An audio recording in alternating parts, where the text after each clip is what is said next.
Hello दोस्तों, स्वागत है आपका सी शार्प ट्यूटोरियल हिंदी में। तो हमने पिछले चैप्टर में पढ़ा था कि कॉमन ऑपरेटर क्या होते हैं, और आज हम इफ एल्स स्टेटमेंट के बारे में जानेंगे। इसको हम कंडीशन स्टेटमेंट भी कह सकते हैं। इफ एल्स स्टेटमेंट हम इसलिए यूज करते हैं जब हम कंडीशंस हमारी बन जाती हैं, जैसे ये हो तो ये हो, ये नहीं हो तो ये हो, तब हम यूज करते हैं इफ एल्स स्टेटमेंट। ये हमारा प्रीवियस चैप्टर का प्रोग्राम है जो हमने कॉमन ऑपरेटर्स के बारे में सीखा था। आप प्रीवियस चैप्टर में देख सकते हैं, ट्यूटोरियल 3 में हमने ये कर रखा है, और मैंने डिस्क्रिप्शन बॉक्स में इसका लिंक भी दे रखा है। आप यहाँ से डाउनलोड कर सकते हैं वहाँ जाके इसका पूरे प्रोग्राम को। तो आप हम इसको रिमूव करते हैं और इफ एल्स स्टेटमेंट का यूज देखते हैं। तो दोस्तों, ये इफ एल्स स्टेटमेंट कहाँ यूज करना चाहिए, हमें कैसे यूज करना चाहिए, ये हम देखेंगे। सपोज करो कभी कोई हम दो वेरिएबल्स हैं, दो वैल्यू हैं, अब वो उनके बीच में हमें कंपेयर कराना है कि एक की वैल्यू कम है या दूसरे की वैल्यू कम है, इनमें से कौन सा बड़ा है कौन सा छोटा है, ये चीज हमें चेक करानी है, कौन बराबर है।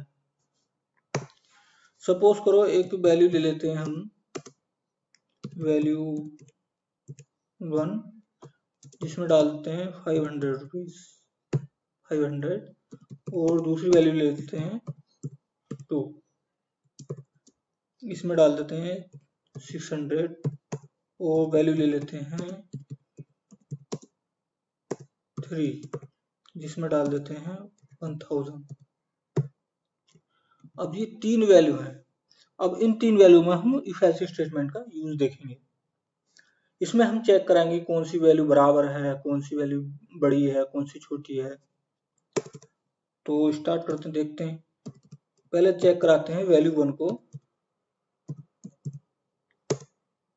वैल्यू 2 से, कि वैल्यू 1 बड़ा है वैल्यू 2 से।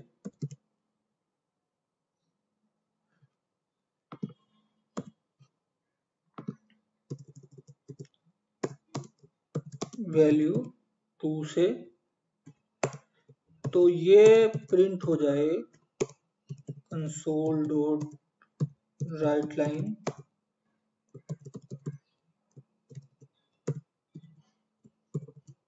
कि value 1 is greater than value 2। तो ये एक हमारी कंडीशन हो गई।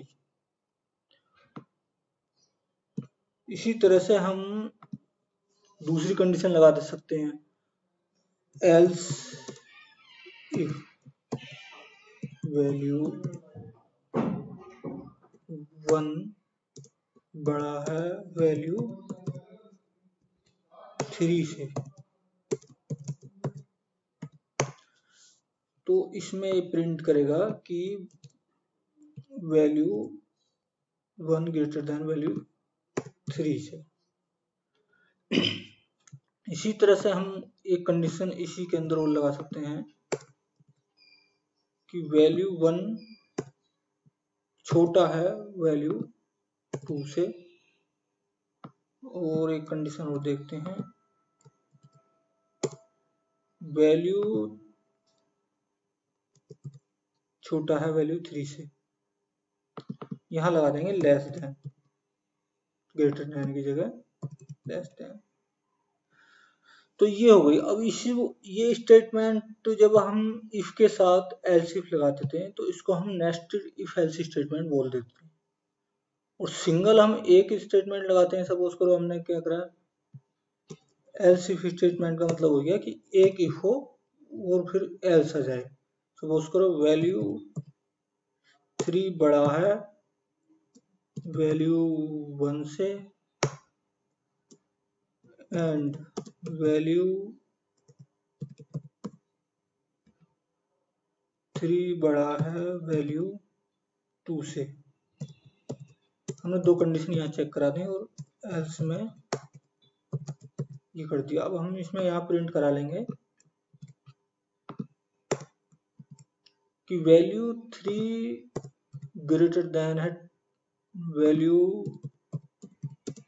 1 एंड वैल्यू 2 से।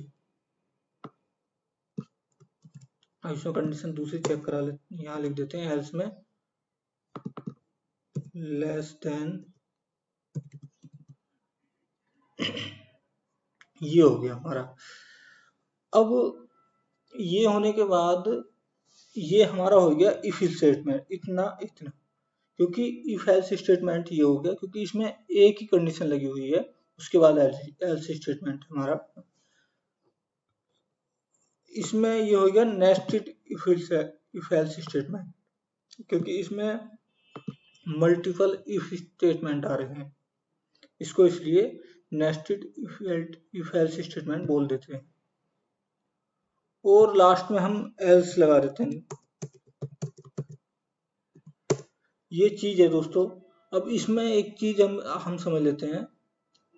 इसमें इफ एल्स स्टेटमेंट में ये होता है कि भाई कंडीशन एक चेक होती है, बस एक चेक होने के बाद अगर कंडीशन ट्रू है तो ये अंदर जाएगा, नहीं तो बाहर आके वो एल्स स्टेटमेंट प्रिंट कर देगा। नेस्टेड इफ में क्या होता है कि एक कंडीशन चेक करी, अगर ये ट्रू है तो ठीक है कि अंदर चला जाएगा, लेकिन और कंडीशन को चेक नहीं करेगा, ना ही अब इस वाले ब्लॉक में नहीं जाएगा, नीचे कहीं नहीं जाएगा और इनको सब कुछ जंप करके और नीचे आ जाएगा। तो ये दोस्तों ध्यान रखने वाली बात है कि if nested if else statement में जो कंडीशन एक बार ट्रू हो गई, कोई सी भी कंडीशन, उससे नीचे की कंडीशन कोई भी वो चेक नहीं करेगा। जैसे वैल्यू 1 है, वैल्यू 2 की अगर ये ट्रू हो जाती है तो ये इसके अंदर जाने के बाद ये नीचे नहीं चेक करेगा। अब ये वैल्यू 1 सपोज करो ये कंडीशन फॉल्स हो जाती है तो ये दूसरी कंडीशन को चेक करेगा, ना कि एल्स स्टेटमेंट में जाएगा। ये क्या करेगा, दूसरी कंडीशन पे जाएगा, इसे चेक करेगा कि वैल्यू 1 बड़ी है वैल्यू 3 से। अगर ये भी कंडीशन फॉल्स हो जाती है, सपोज करो पहले ये देख लेते हैं कि अगर ये ट्रू हो जाती है तो ये फिर क्या है कि ट्रू में फिर इन पे नहीं जाएगा नीचे, वो इसे प्रिंट कराने के बाद फिर जंप कर जाएगा इसको। इसी तरह से अगर ये फॉल्स हो जाती है तो ये फिर नीचे वाली कंडीशन को चेक करेगा। ये फॉल्स वाली कंडीशन में 1 बाय 1 चेक करता रहेगा, अगर सारा फॉल्स मिलता है तब वो एल्स स्टेटमेंट में जाएगा। तो ये दोस्तों इस तरह से होता है इफ एल्स स्टेटमेंट। हम रन करा के देख लेते हैं एक बार। तो value is greater than value 1 and 2 से, value is less than value 3 से। तो ये हमारी जो कंडीशन हमने लगा रखी हैं उसके अकॉर्डिंग ये हमारा ये वाला प्रिंट हो गया है, क्योंकि वैल्यू 1 की जो है वो 500 है और वैल्यू 2 की 600 है, तो ये हमारी कंडीशन ट्रू हो गई। तो ये इसके बाद नीचे नहीं जाएगा इन दोनों में। तो ये वाली ध्यान रखने वाली बात है दोस्तों कि इफ एल्स स्टेटमेंट में यही होता है, नेस्टेड इफ एल्स स्टेटमेंट में, कि 1 बाय 1 कंडीशन चेक होती है, 1 बाय 1 स्टेटमेंट में जाता है, लेकिन जो भी ट्रू हो जाता है तो उसके नीचे की जितनी भी कंडीशन है वो ट्रू, वो चेक नहीं होती। तो ये हमारा नेस्टेड इफ एल्स स्टेटमेंट और इफ एल्स स्टेटमेंट था। इसमें हमने देखो ये ऑपरेटर यूज कर रखा, तो ये ऑपरेटर हमने पीछे पढ़ा था प्रीवियस चैप्टर में, आप वहां देख सकते हैं कैसे यूज करते हैं, कितने प्रकार के होते हैं। ये कंपैरिजन ऑपरेटर है, कंडीशनल ऑपरेटर है, आप चेक कर सकते हैं इसको। तो ये है, हम देख सकते हैं कि क्या क्या है। ये 2 कंडीशन मैंने आपको बताया था कि कैसे कैसे काम करते हैं, आप प्रीवियस चैप्टर में देख सकते हैं। दोस्तों आपको वीडियो कैसा लगा प्लीज कमेंट में लिखिए और मेरे चैनल को सब्सक्राइब कीजिए।